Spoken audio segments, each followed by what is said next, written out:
10-10। ওফ, সেই লাগতেছে।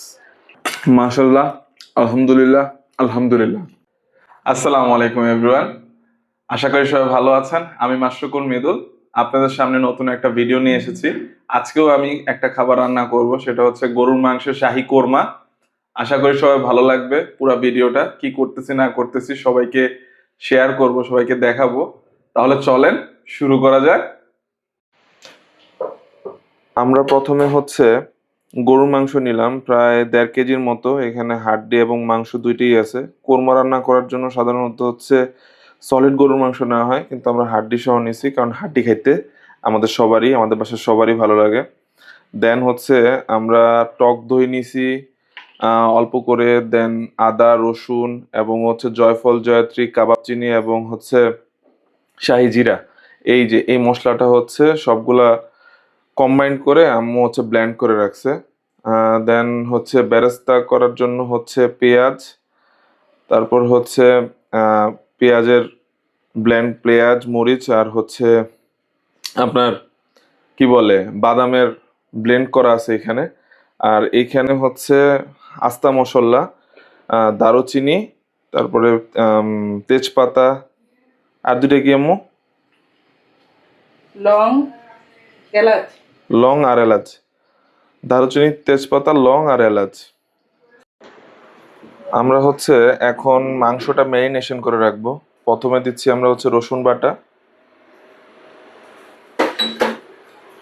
দেন আদা বাটা রসুন বাটাটা হচ্ছে আপনারা পরিমাণ মতো দিবেন। 50-50, গরুর মাংসের ক্ষেত্রে আমরা 50-50 দিয়ে থাকি আর কি। তারপরে ধনিয়া হচ্ছে আপনার 1.5 চামচের মতো দিব আমরা। জিরা হচ্ছে 1.5 চামচের মতো।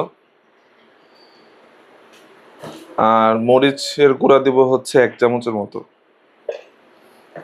এরপরে হচ্ছে জয়ফল জয়ত্রী এবং কাবাব চিনি, এগুলার যে মশলাটা আম্মু ব্লেন্ড করে রাখছিল ওই মশলাটা দিলাম। এবং সবশেষে হচ্ছে দইটা খুব বেশি পরিমাণে দেওয়া যাবে না, অল্প পরিমাণে দিতে হবে। কেন হচ্ছে এটা মাখায় নিব আমরা। আমরা একটু লবণও অ্যাড করছি সাথে। এখন হচ্ছে এটাকে আমরা আধা ঘন্টার মতো রেস্টে রাখবো, ঢাইকা দিব। তারপরে হচ্ছে আমাদের মাংসটা ইউজ করবো আর কি রান্নাতে। প্রথমে আমরা যে পেঁয়াজগুলো রাখছিলাম বেরেস্তা করার জন্য, ওটা বেরেস্তা করে নেব।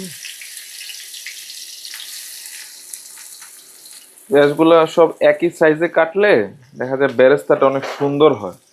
নাহলে আপনি যদি একটা বড় একটা ছোট এরকম করে কাটেন, তখন হচ্ছে কয়টা পেঁয়াজ বেরেস্তা হবে কয়টা হবে না, তখন আর কি বেরেস্তাটা সুন্দর হয় না আর কি। আমাদের বেরেস্তা কমপ্লিট। এখন হচ্ছে আমরা বেরেস্তাটা তুলে নিব আর কি।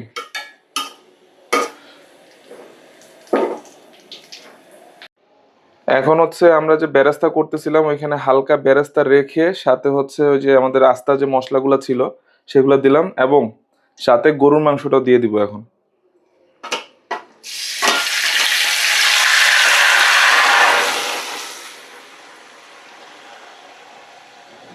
পেঁয়াজের মধ্যে আমরা মোটামুটি আমাদের মাংসটাকে একটু ভাজবো বা হালকা কষাবো।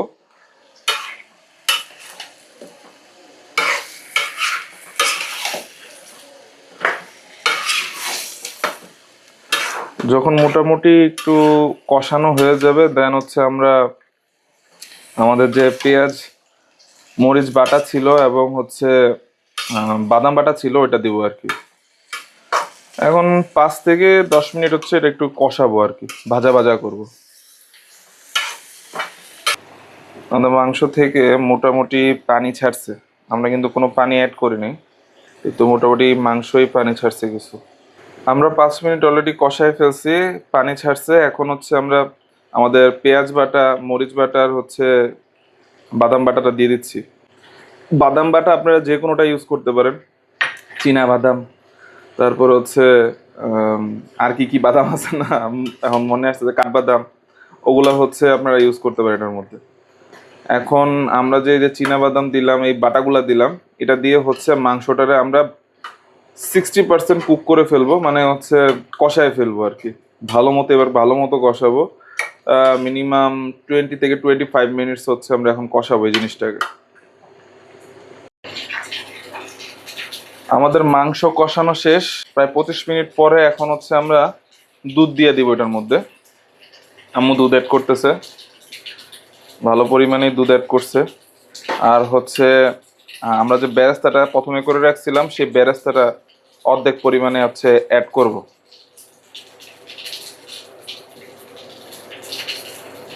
এটার মধ্যে আমরা কোনো রকমের পানি ইউজ করব না। এই যে দুধটা দিলাম, এই দুধটা দিয়ে আমাদের রান্না শেষ হয়ে যাবে ইনশাল্লাহ। এখন আরো হচ্ছে 15 থেকে 20 মিনিট হচ্ছে আমরা এটা রান্না করব। মাংস অলরেডি নরম হয়ে গেছে, বাট কোরমা একটু নরম নরম না হইলে ভালো লাগে না আর কি। আর ওই পাশে হচ্ছে আমাদের পোলাও রান্না হইতেছে। এই যে আপনারা যদি পোলাও রান্নার রেসিপি চান আমার কাছে, আমি ওইটারও রেসিপি দিব, ওটারও একটা কন্টেন্ট আপনাদের জন্য রেডি করে দিব, কমেন্ট করবেন সবাই।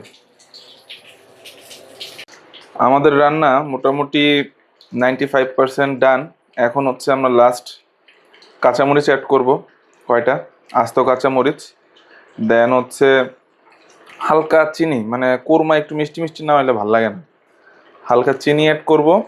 এবং যতটুকু বেরেস্তা বাকি ছিল ওই বেরেস্তাটুকু দিব। এবং সবার শেষে দিব হচ্ছে ঘি, আর আম্মুর হাতে বানানো, বাসায় বানানো ঘি, ওইটা হচ্ছে আমরা অল্প করে দিয়ে দিব। ঘির যেটা গ্রান করবে না, নাইস। এখন হচ্ছে হালকা একটু ঝোলটা কমে আসলে আমাদের রান্না মোটামুটি শেষই বলতে গেলে। ঝোলটা কমে আসলে দেন হচ্ছে আমরা রান্না শেষ হয়ে যাবে আর কি।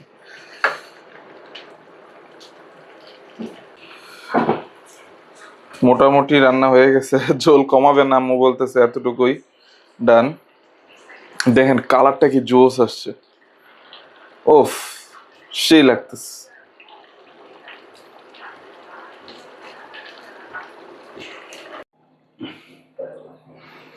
আমাদের বিগ বস হচ্ছে এখন খাবারটা রিভিউ করবে। আবু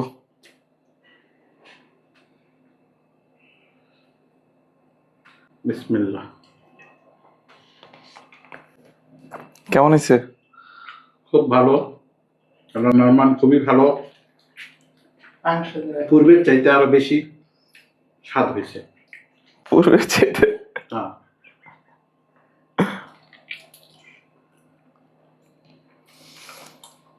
10-এ কত দিছো? 10-এ 10। তো বন্ধুরা, আমিও একটু নিয়ে ট্রাই করি কেমন হয়েছে। আমার মার হাতের রান্না, আমার মাই অবশ্য সবকিছু রান্না করে আমাদের খাওয়ায়। অনেক নরম হয়েছে জিনিসটা, ওহ গরম।